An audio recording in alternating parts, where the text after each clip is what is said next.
Good morning, SM, and happy Hoka Week. On today's show, we have What's Your Favorite Country Song, MLB Update with Brody, and a college football update with Jack. Saddle up, Eagles, because this show is going to be a wild ride.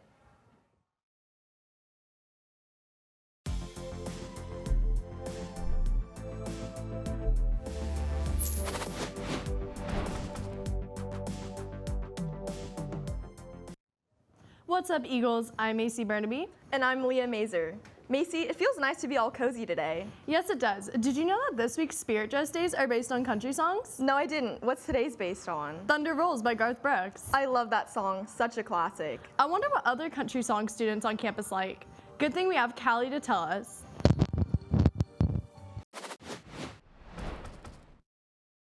Good morning, SM. I'm Callie Reagan-Zalata, and today we're going to be asking people what their favorite country song is. Let's get to it. I'm here with Kara. And what is your favorite country song? Heavy Eyes by Zach Bryan. Out a night cloud from a clear Midwestern sky. I'm here with Sophia Kwong. Edie Whalen. Sadie Sugarin. Delaney Maluski. And what is your favorite country song? Our heartache medication! Kinda Love We Make, Luke Combs.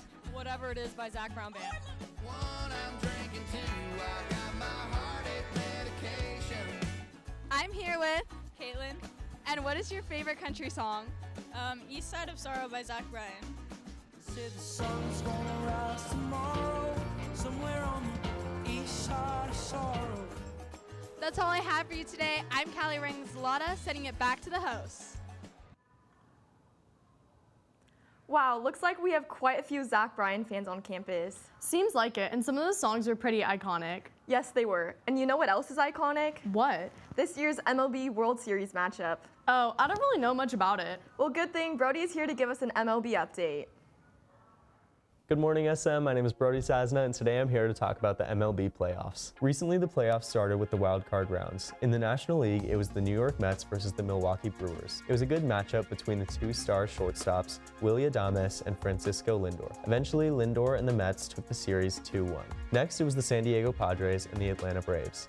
The Braves struggled due to many injuries, including Ronald Acuna and Austin Riley. They would go on to lose this series 2-0 to the Padres. Now moving into the divisional round, the Mets were going against the Philadelphia Phillies. Once again, Francisco Lindor led the Mets to victory, defeating the Phillies 3-1. The next matchup was the Padres versus the Los Angeles Dodgers. The two teams formed a rivalry, causing the games to be very tense. The Padres were up 2-1, but the Dodgers forced a Game 5 and ended up winning the series. They set the National League Championship Series as the Mets versus the Dodgers. Moving into the American League wildcard round, the Detroit Tigers were facing the Houston Astros. The Astros were heavy favorites going into the series, but the Tigers shut them out by winning a series 2-0. Next, the Kansas City Royals took on the Baltimore Orioles.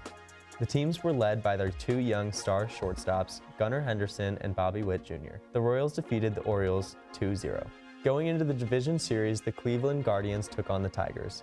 The Tigers started off strong, leading the series 2-1, but the Guardians fought back hard and ended up winning the series 3-2. Finally, the Royals faced the New York Yankees. The Yankees lineup had the power duo of Aaron Judge and Juan Soto. They led the Yankees to victory and set up the stage for the championship series, which will be the Guardians versus the Yankees. That's all I have for now. I'm Brody Sazna. Now let's send it back to the hosts. Wow, that was great. Now I feel like I need to learn what's going on in other sports. Well, you can learn about football because we have Jack in the studio to tell us about last week's college football games. Hello, I'm Jack Bandura, and I'm here to report on another crazy week in college football. Multiple top 25 teams, according to the AP poll, lost, including 2 top 10 teams. The most hyped game this weekend was #1 Texas hosting Georgia. Not only was it college game day in Austin, but it was already the biggest game in the 100-year history of their stadium. Georgia dominated early, leading 23-0 at half. This lead was created by a pair of Trevor Etienne rushing touchdowns. However, because of a controversial overturned pass interference call and Jaden Blue's 17-yard touchdown, Texas pulled to within 1 score. Georgia went on a massive drive that ended in a Trevor Etienne hat trick to put Texas away for good. Georgia handed Texas their first loss, and now every team in the SEC has 1 loss on their record. Another top 15 SEC battle this weekend was a third Saturday in October rivalry between Tennessee and Alabama. This one was a defensive battle filled with turnovers and penalties. Alabama took a 7-0 lead going to half, helped by 2 interceptions by their defense and a 5-yard touchdown from Jalen Milroe to Ryan Williams. However, Tennessee came out at halftime with vengeance, having 2 straight touchdown drives ended by Dylan Sampson rushing touchdowns. Alabama would reclaim the lead for a couple of minutes, but because of the running game for the Volunteers and 2 turnovers by Jalen Milroe, Tennessee came out on top and rushed the field for the second straight time against Alabama. Well, that is all I have for you today, Eagles. I'm Jack Bandera, sending it back to Malia and Macy. Wow, I feel so informed, especially for the Hoko game tomorrow.